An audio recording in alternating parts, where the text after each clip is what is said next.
Votre mental est comme un miroir. Il réfléchit tout ça. Vous pouvez voir celui-là et celui-là, mais vous ne pouvez pas voir celui-ci, parce que celui-ci est derrière le miroir. Vous devez faire une chose simple. En quelques jours, vous serez de l'autre côté du miroir.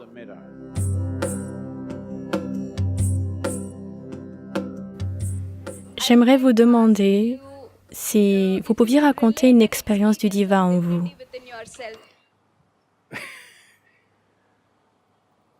C'est comme ça. La raison pour laquelle ça n'est pas entré dans l'expérience de tout le monde, c'est parce que tout le monde croit quelque chose. La seule chose que j'ai faite avec moi, c'est que je suis resté inéduqué. Exactement comme quand j'étais tout petit. Je suis resté pareil dans mon mental. Rien. Dans le sens où rester inéduqué n'est pas facile. Parce que depuis le premier jour à votre naissance, vos parents, vos professeurs, chaque adulte, pundit, mollah, prêtre, tout le monde essaie de vous enseigner quelque chose qui n'a pas fonctionné dans leur vie. Oui. C'est très simple de vérifier si ça a marché dans leur vie ou non. Supposons que vous ayez un enfant à la maison, 2, 3, 4, 5 ans. Entre vous et l'enfant, qui est le plus joyeux? Qui devrait être le conseiller de vie? Les malheureux ou les joyeux? Donc, si vous regardez ces gens qui vous donnent toutes sortes de conseils et d'enseignements, d'abord, regardez leur visage, n'écoutez pas leurs paroles. S'ils sont vraiment extatiques, vous devez les écouter. Nous devons savoir comment elles sont devenues si extatiques. S'ils sont malheureux, peu importe quelles grandes choses ils disent, les fichues choses n'ont même pas fonctionné pour eux. Donc la seule chose que j'ai faite avec moi-même, c'est de rester inéduqué. C'est-à-dire, ne pas vous identifier à vos parents, à votre famille, à votre religion, à votre culture, aux philosophies en vogue, à la politique, à ce qui se passe autour de vous. Vous pouvez être impliqué, mais vous n'êtes pas identifié. Une fois que vous n'êtes pas identifié, il est naturel pour l'intelligence humaine de se tourner vers l'intérieur et de trouver ça naturellement.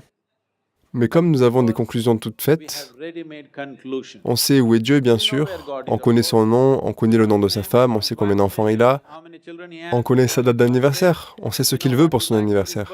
C'est un gros problème. Mais vous ne savez pas la moindre fichue chose sur vous-même.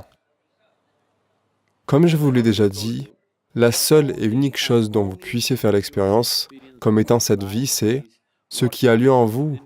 Vous ne pouvez pas faire l'expérience de ce qui a lieu là. Vous ne pouvez faire l'expérience que de ce qui a lieu ici. Si vous voyez cela, vous ne connaissez cela que de la façon dont c'est projeté dans votre mental, n'est-ce pas? Il n'y a pas d'autre moyen de le connaître. Mais la croyance vous donne un exutoire.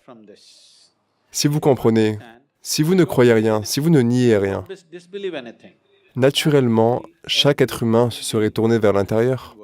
Comme il croit, il regarde vers le ciel. Si vous ne tirez pas ces conclusions,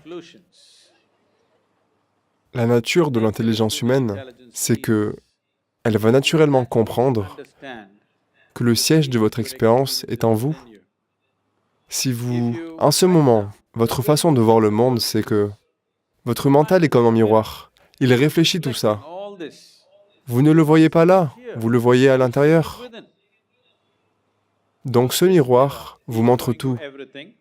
Ne croyez pas que c'est un miroir plan. Beaucoup de distorsions, mais il vous montre quand même les choses. Mais il ne vous montre jamais qui vous êtes. Vous pouvez voir celui-ci et celui-ci et celui-là et celui-là et celui-là, mais vous ne pouvez pas voir celui-ci parce que celui-ci est derrière le miroir. Vous devez faire une chose simple.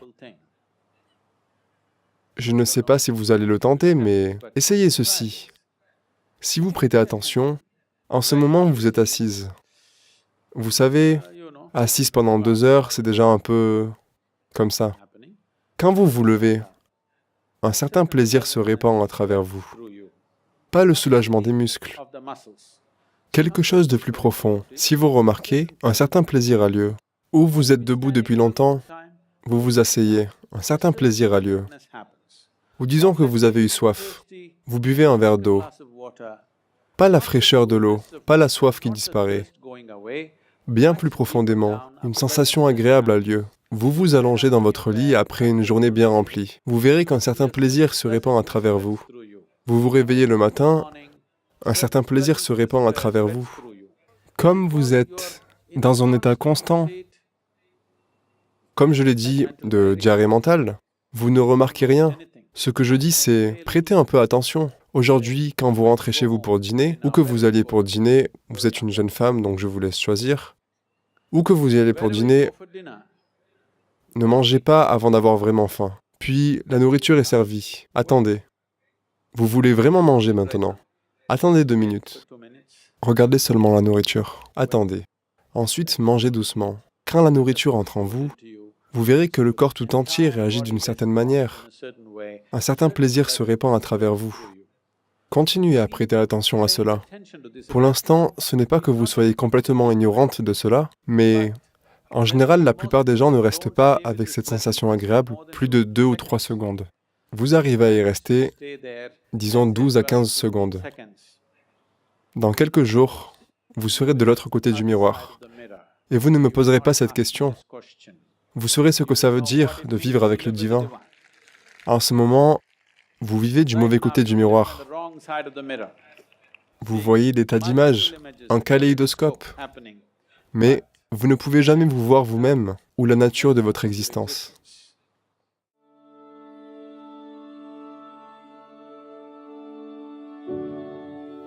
Les processus d'extase n'ont jamais été mis par écrit. C'est seulement en présence d'un certain être que ces choses ont lieu. Les yogis ont de nombreuses façons de le faire. Certains nadis dans le système, si vous les activez, vous allez être extatique. Si cette humanité déborde, alors le divin viendra vous chercher.